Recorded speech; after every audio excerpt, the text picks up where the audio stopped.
to introduce the speaker for today's Scotland branch webinar, who is Robert Bradford from BAM Nuttall. He's talking today on protection from respiratory hazards. Over to you, Rob. Thanks, Joy. Thank you. Hello, welcome along, everybody. Not particularly adept at webinars, however, hopefully we'll make this work. I'm a senior occupational health and safety advisor with the business of BAM Nuttall. Been operating in health and safety for 20 years and more. In the UK, just to qualify, if I'm making mention of legislation, etc., it's UK-based legislation and standards that I'll be talking about, acknowledging the international nature of the organisation. I've been presenting versions of this information probably in the last 10 years and possibly a bit more.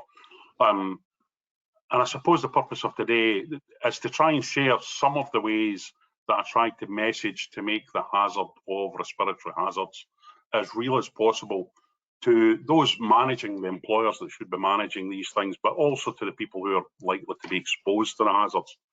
So some of the messaging would be aimed predominantly at the people who might be exposed to the hazard, just to let them understand, but it's also aimed at those that are controlling and managing work in that manner. So fairly recently started using this photograph. It's one photograph, it's two different versions of the photograph. It was used by the HSE in relation to a prosecution under the work at height regulations in the UK. And the individual depicted had put himself in that position despite all the controls of his employer and the training he'd had, etc. And I think everybody can acknowledge the second picture kind of depicts the significance of the potential fall should it have been realised. It wasn't realised. Nothing happened there, but I don't think there's any of us that operate in the health and safety type sphere would consider that, and in fact broadly in the industry, I don't think there's people would accept that as being an acceptable exposure to a hazard for somebody to be in that position without controls. The nature, if that fall was realised, I think there's pretty much one certain outcome, that we're talking about loss of life. And we react in that manner, and pictures like that, there's other pictures like that that are available on the internet and people send them round about, then I don't think anybody would consider that to be an acceptable position to be in, excuse me, because of the significance of the hazard. And the challenge that I try to voice with the follow-up slides, a number of pictures here of situations depicting the release of visible dust. Now, alongside visible dust, clearly there goes the invisible, the respirable dust that goes along with it. But I honestly don't know that we always respond and react in the same manner to seeing those type of situations as we would to the previous. Part of the reason I refer to the work at height regulations, UK legislation, as I do, is because when I started 2002, the incoming work at height regulations, which were officially enacted in 2005, they were very big in my consciousness early in my career as a safety professional. And it had a profound effect across lots of people talking about the hazard. So all I'm trying to do when I'm depicting these things is to try and highlight how prevalent the hazard is. It's very commonly encountered, but we shouldn't just be accepting it, that dust goes along with construction activity. It's construction, civil engineers where I work, and has been. Appreciate there are people that work in other industries. There are, of course, other respiratory hazards. I probably predominate on respirable crystalline silica simply because it's the most significant of the hazards that we're likely to encounter in construction and civil engineering. Significance in terms of the health effect. Other ways that I try to message, and I've used versions of this slide for a long time, trying to explain the difference between inhalable dust and respirable dust. I can't even remember where I got that image from. These are things that they may well be copyright, and if it's your copyright, I do apologise. But talking about the size of the particles that we're talking about, which is what the top right-hand image is trying to depict there, sizes of airborne dust that will stay airborne in the air that you can maybe perceive, whether it's via using a strong light, etc. That's up to about 200 microns. Human hair, the diameter of typical human hair, about half of that, about 100 microns. visible dust. So this is where it's still visible and perceptible to your eye before it becomes too small. That being around about 50 microns. And then the respirable silica dust is, up to 10 microns. Larger size than that, your body defences may be able to defend you against the range of size above 10 microns. I am not a scientist. This is information I've cobbled from elsewhere. And also tried to big part of the issue around about respirable crystalline silica, the fact that the material is crystalline and has sharp edges on it, which can cause physical scarring, which is part of the issue when it gets into your lungs. Your body's defences, the cough and sneeze reflex, the mucus lining of your mouth, throat, nose, they will capture many of the larger sizes, but the respirable dust is too small for your body's defences to actually defend you against it, which is why it can find its way right down into your lungs and cause the issue. Physical scarring, the reaction of your lungs to a foreign body in there, again, the complete etiology of the conditions are not absolutely an area of expertise of mine, but the way that it affects your lungs, I generally liken it to, it simply stops up the membrane which allows the passage of oxygen into your bloodstream. That's the purpose of your lungs, is to oxygenate your bloodstream. And if there's a physical barrier there because the membrane is blocked by all the silica or the scarring or the subsequent conditions that can arise from that. So I say it's about how I try to highlight the hazard rather than, I imagine the audience, I'm not necessarily teaching you about that this is a hazard. I'm merely talking about the methods I try to use to highlight it. Use a bit of text, the images there, the hazard image that goes along with carcinogenic materials. Respirable crystalline silica was acknowledged, I think it was 2019, it was certainly 2020, it found its way into the guidance document that we use to determine these things in the UK, a document called IIH40, acknowledged that respirable crystalline silica generated from work processes does indeed cause cancer. We commonly in construction, we also encounter a variety of dusts, wood dusts being amongst that, hardwood dusts also causing cancers, different range of cancers, sometimes elsewhere in the respiratory tract. And they are also respiratory sensitizers, as are softwood dusts. So these things are pretty much ubiquitous in construction and civil engineering, and it's just another way that I've tried to highlight the nature of the hazard by using the hazard symbol that goes along with it.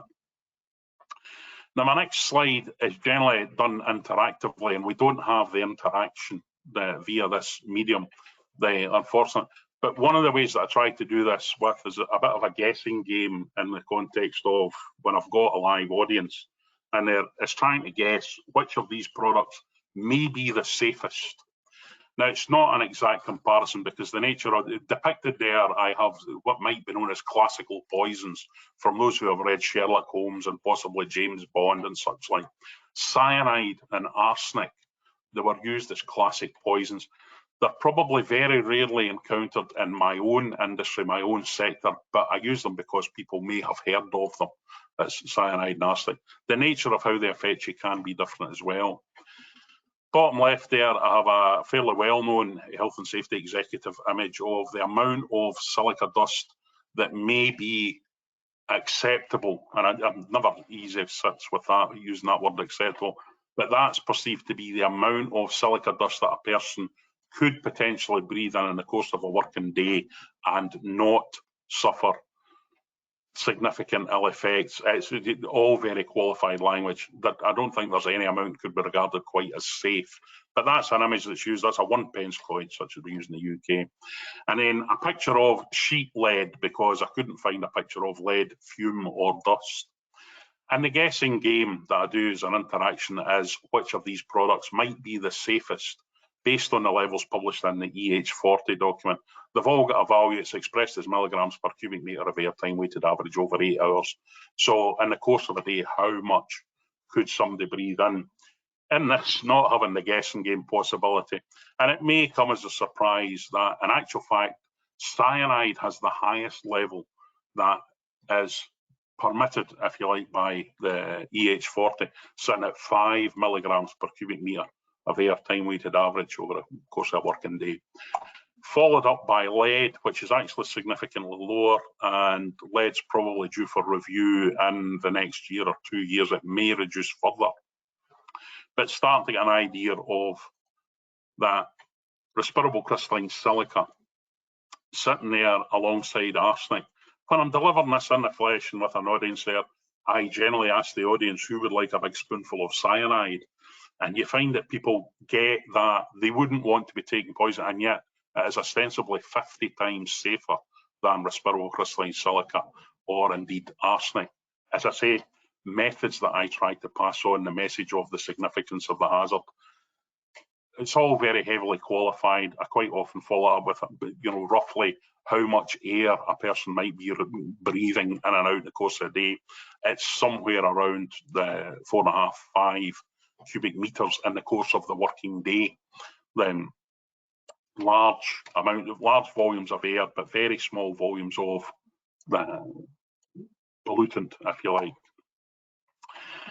I also have used videos that the HSE in the UK, the Health and Safety Executive, have produced a number of videos, and I quite often use the videos themselves. I didn't today, just to do with duration, also do maybe a wee bit concerned with the functionality of the webinar.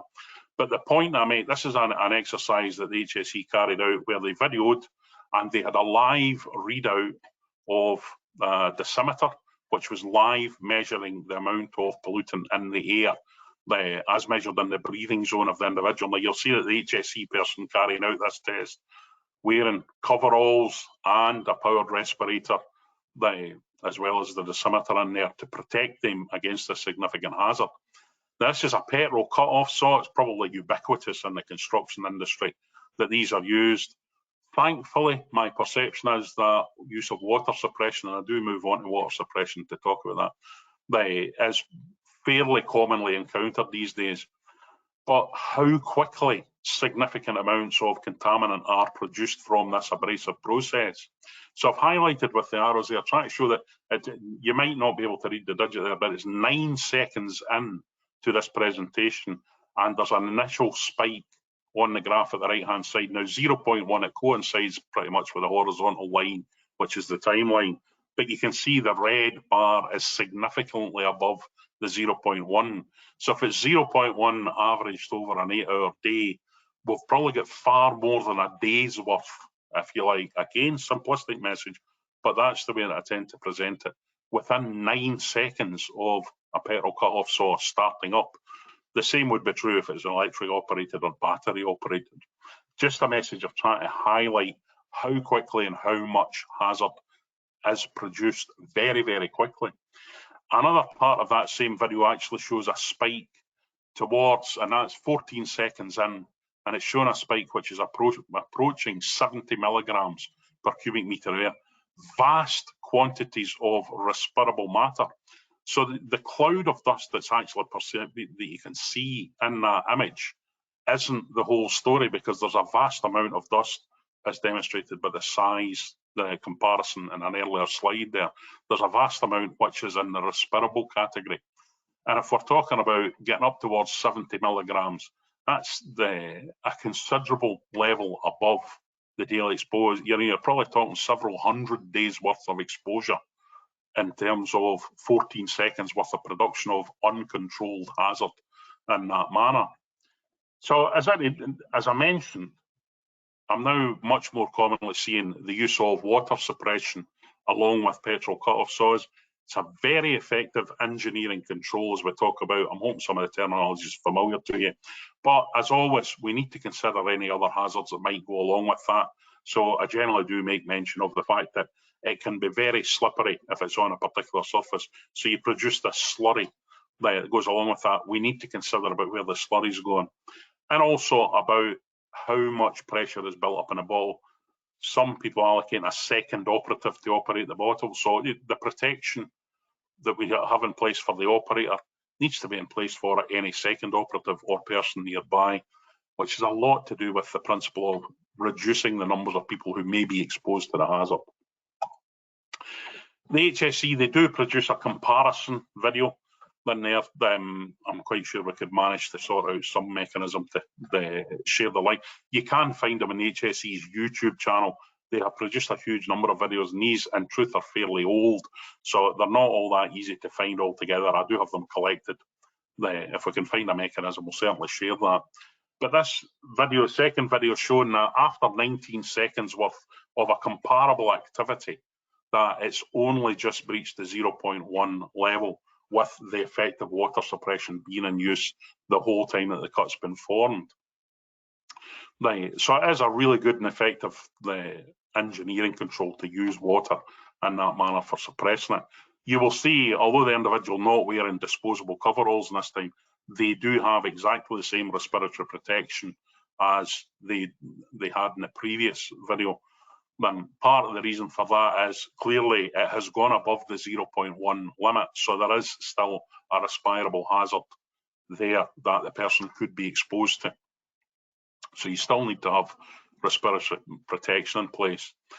And one of the things that I've sometimes encountered in talking about water suppression as users of petrol cut-off saws, talking about, but I need to put a dry mark on so I don't lose my pencil or my chalk mark. And to that end, there are actually waterproof markers available called paving markers or paving and tile markers. And they are actually pretty widely available. You just need to know what you're asking for. So there are waterproof markers which won't be washed off by the water as you initiate the cut. So removing that on the basis of how quickly the amount of hazard can be built up. So dry cutting should never need to be an option, that we can always use water suppression to actually equate for the control of the hazard. And I mentioned reducing the number of people in the area where dust is being produced. And that's another principle of the legislation in place in the UK, COSH, the Control of Substances Hazardous to Health, that you should be limiting the number of people who might be exposed to the hazard, so the number of people that are nearby and could be exposed to, as well as reducing the nature and the amount of the hazard that you're producing as a general principle. Sometimes water suppression might not work for a number of reasons. There are many processes carried out, certainly in my industry, that might be a bit more difficult. Looking at other controls, now I have borrowed these pictures from a company called RVT, the very good catalogue, and they've got good images in it. That's probably why I have borrowed their images. There are, of course, other suppliers, and it's actually a growing market. I see a number of suppliers sort of moving into that area. The technology and the equipment is most certainly available. It's just not in common usage, and I would love to say it's in absolutely common usage even in my own business, but we're still moving in that direction and getting better. It's one of the things that I'm charged with in my business, is trying to improve this. But you get various sizes of enclosures depending on the task that you might be doing. So kind of depicted across the top. The maxi enclosure, which is in the top right there, I'm given to understand 15 by 20 metres is a size that they're able to have an enclosure. So if you've got a big enough process, my question of that would be how many people are potentially inside that enclosure? Why does it need to be quite so big? But these things exist in a range of sizes. The middle image there, so the construction enclosure, to the left-hand side of it, you can see there's like a duct, a connection point to allow you to connect up dust extraction. So that's about mass control in that area. So predicting a process which needs to be dry and might not be able to be controlled closer at source. Again, challenge there, the bottom left image there is a portable capture head extract unit known as local exhaust ventilation. So if you can't actually manage source production, such as water engineering control, and you can only have something that's reasonably nearby, or you're looking at the mass of the area, local exhaust ventilation or mass dust extraction and control. So the image bottom left, bottom centre and bottom right are of various sizes of dust extraction and a capability to create negative pressure. Now that's something that might be a wee bit more familiar in relation to asbestos removal, having an enclosure and actually gaining negative pressure. Some of you may be aware of a publication led by an all-party parliamentary group, the Westminster government, and it was, the initial document was called Silica, the New Asbestos. So we do need to consider it in the same manner as we consider asbestos. The nature of the hazard, slightly different, but the prevalence of the hazard, the amount of respirable crystalline silica produced in the construction industry, absolutely, we need to be thinking about it in the same sort of manner as we think about asbestos. So some of the other activities that we need to consider and think about. So this was dry sweeping again, another one of the HSE videos in there. So this is 2 seconds in and we've already got, now the graph here, it's a different scale because the top of that graph is 5 milligrams per cubic metre air. But again, we're significantly over the 0.1 level, just 2 seconds in to dry sweeping. What's sometimes called construction dust. Now, construction dust can be made up of various contaminants, but we need to consider the worst of those contaminants if it's potentially a part of the content of the dust that we're controlling, sweeping up, clearing up. So again, dry sweeping, bit of a significant concern.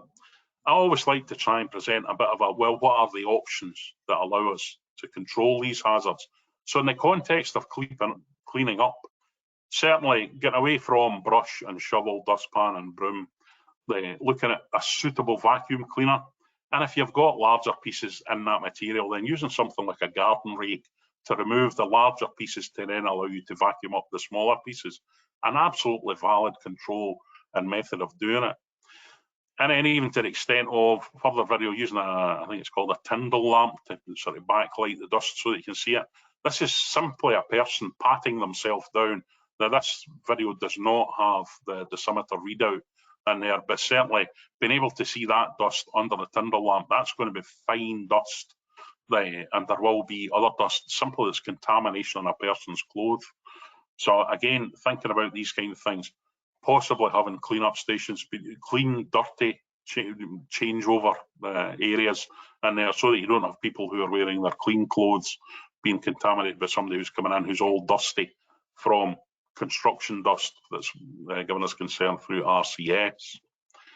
In terms of other tasks and activities, always try to provide alternatives, engineering controls.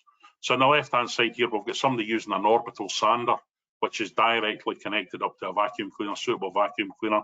Somebody on the right there using a larger diameter electric grinder, the cut-off saw, and there again with a suitable vacuum. Now the suitability of the vacuum needs to be the amount of contaminant that's produced and the ability to contain that contaminant.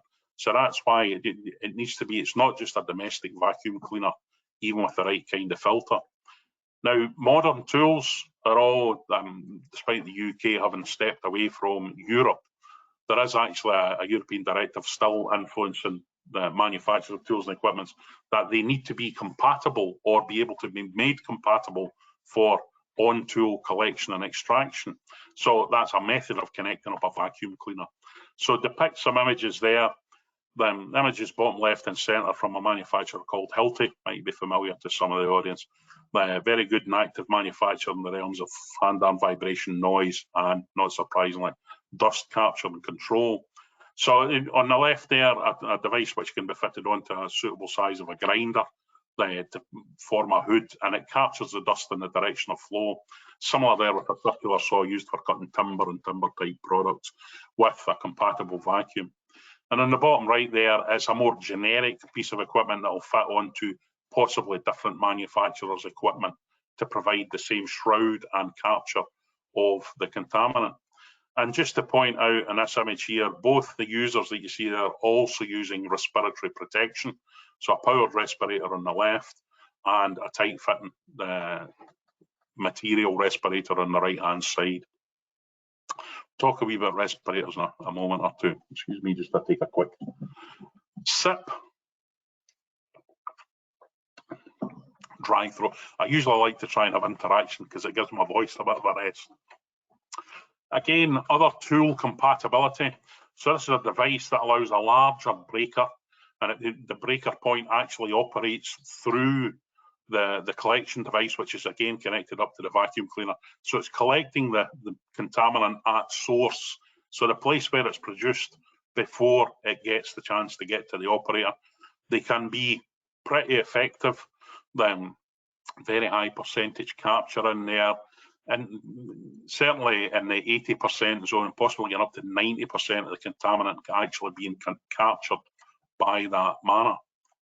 Other tools, other devices, so again a Hilti depicted tool there, which is a compatible, and it's a fairly small vacuum which fits over the drill bit in use and as a telescopic attachment, so that as you're drilling, it's capturing it, taking into that small vacuum.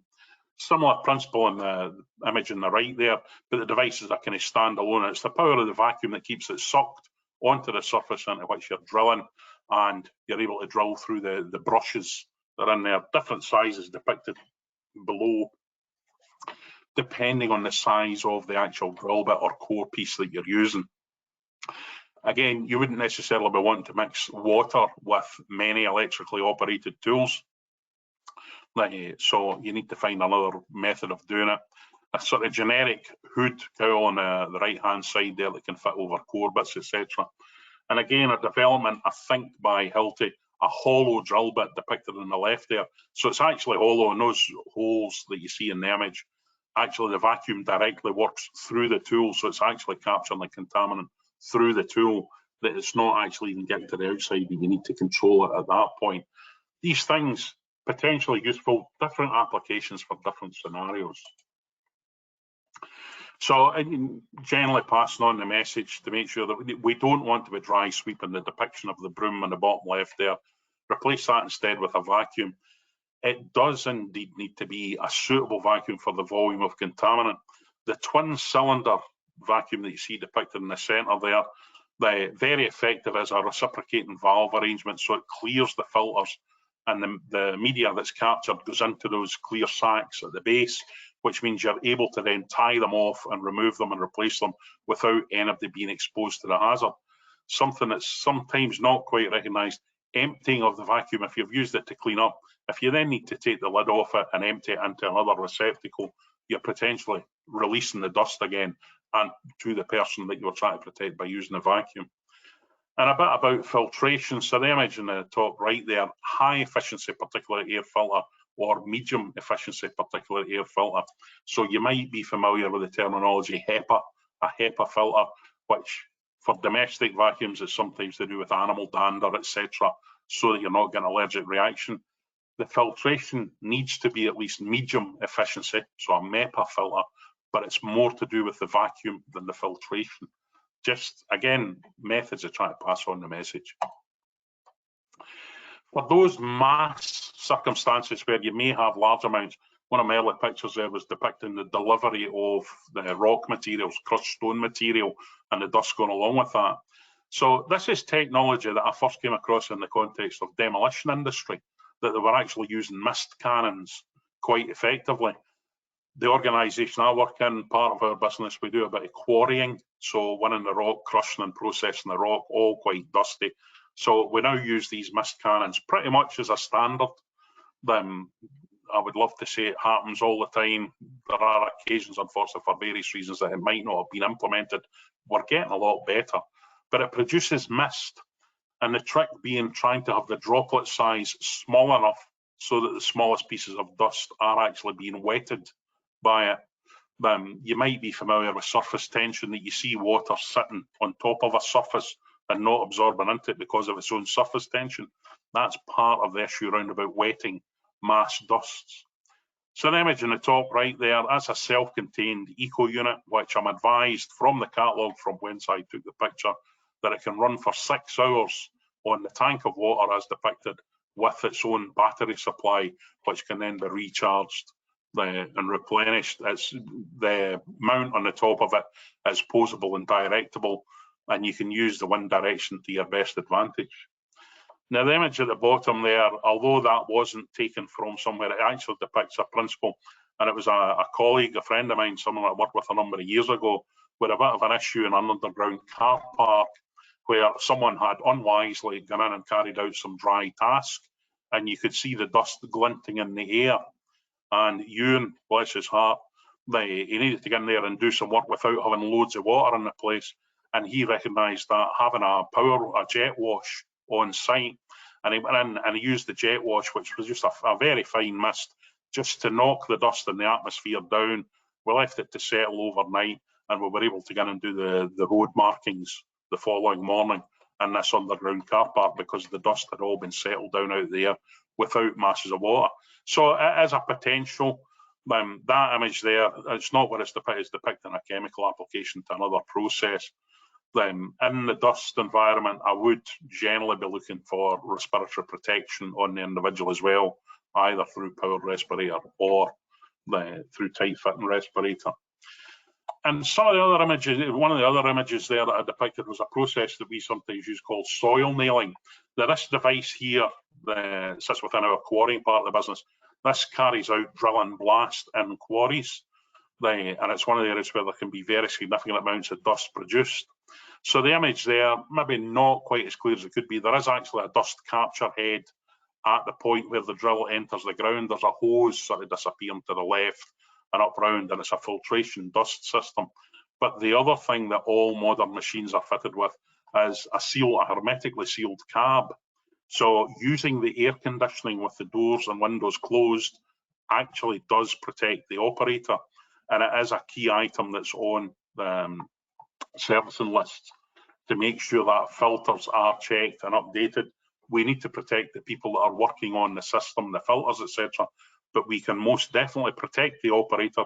We've carried out our tests using Dust Monitor, our in-house occupational hygienist, and it does demonstrate that it is very, very effective to keep the doors and the windows closed. Now, that works on 360 type excavators, etc. Certainly from a medium-sized, I haven't established for sure, and the smallest sizes of cabbed excavators. But if we have a cab in there, then the air conditioning will actually protect people.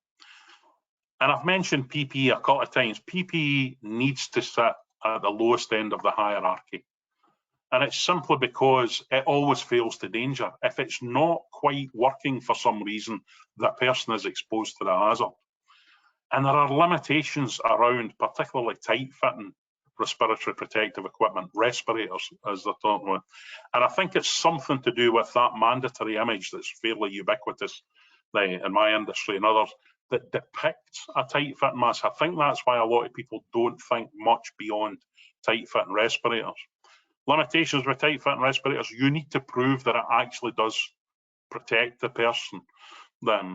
We certainly, where we do use tight-fitting respirators, and it's limited where we now use them, we're trying to move much more to powered respirators. But using the face fit testing, so qualitative face fit testing depicted in the top right there, may be more limited than it was previously because COVID, which all of us have experienced, has reduced many people's sense of taste, and it seems to be a long-standing. Now, there were people who were already not very sensitive to the test media, either the Bitrex or the saccharin. They may be further reduced. So using taste as a qualitative measure, whether or not a mask fit, might not be as useful as it hitherto appeared to be. And then the other limitations that sit round about tight-fitting respirators in particular, just some images. So a stubble, full beard, imagine right there, a broken nose, and then piercings, etc. And the facial hair, the bottom right image there is in actual fact a nuisance dust mask. It's not rated. It will stop you from coughing and sneezing. It absolutely will not protect you from respirable material. And that's part of the issue with people not wearing tight-fit respirators correctly. They perceive that they're maybe not coughing and sneezing and they think they're okay, which is why they might not wear it properly. They might try and wear it over facial hair, etc. Be under no illusion. The research has been carried out, the Health and Safety Laboratory carried out there. The effectiveness of tight-fitting respirators is reduced by up to 99% by having facial hair in the area of the face seal. Slight cautionary note, you can't actually use health and safety legislation to force someone to be clean shaven. You can write it into contracts of employment, etc. It's common in the fire service, certainly in the military as well, that it's a requirement to be clean shaven, but you can't retrospectively try and force somebody to be clean shaven. Wee bit of complexity around about why that might be the case. They're quite happy to engage with that, but the Health and Safety Executive in the UK did actually issue an alert to that effect. And when you're looking at respiratory protection, do we actually go through the proper process? Now, I mentioned there of an RPE selector tool from Healthy Working Life Scotland. They took the HSE publication HSG 53, which is depicted on the right-hand side of the image there, and they worked through, so there's an online tool. Now, for some materials and processes, you might require a material safety data sheet. which the manufacturers should provide. But for processes producing dust in the manner of spirable crystalline silica, you don't actually need a material safety data sheet. But one of the key things that comes out of the use of the selector tool is the duration that you're expecting people to wear respiratory protection. Tight-fitting respiratory protection in the guidance HSG 53 is recommended for only up to 1 hour continuous use. Part of the reason for that is you need to use negative pressure. You actually need to use the power of your lungs to pull air through the filter media. And that's tiring, simply doing that. So the length of time in there is 1 hour continuous use. If the process is going to take longer than an hour, you're looking at positive pressure, which provides a supply of filtered air. And that's what I've got for in terms of PPE today.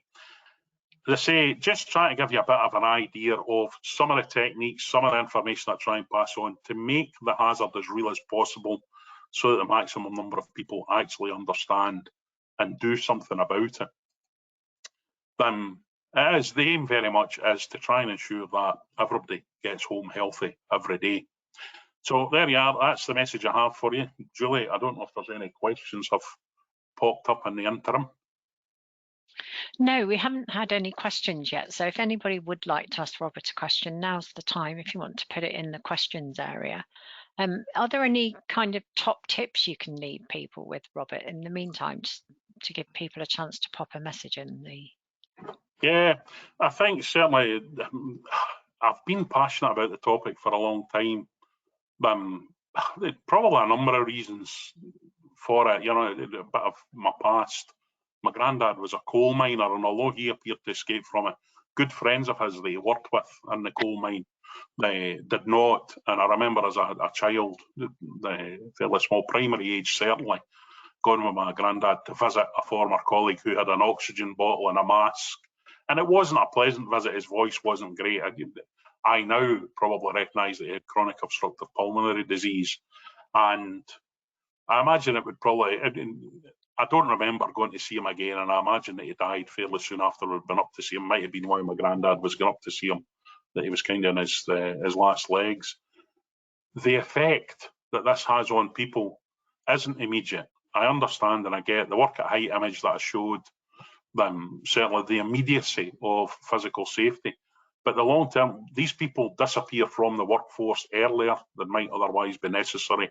And in truth, I understand a very unpleasant way to die and not to live a full life, you know. And there are other things, of course, which can cause respiratory illness.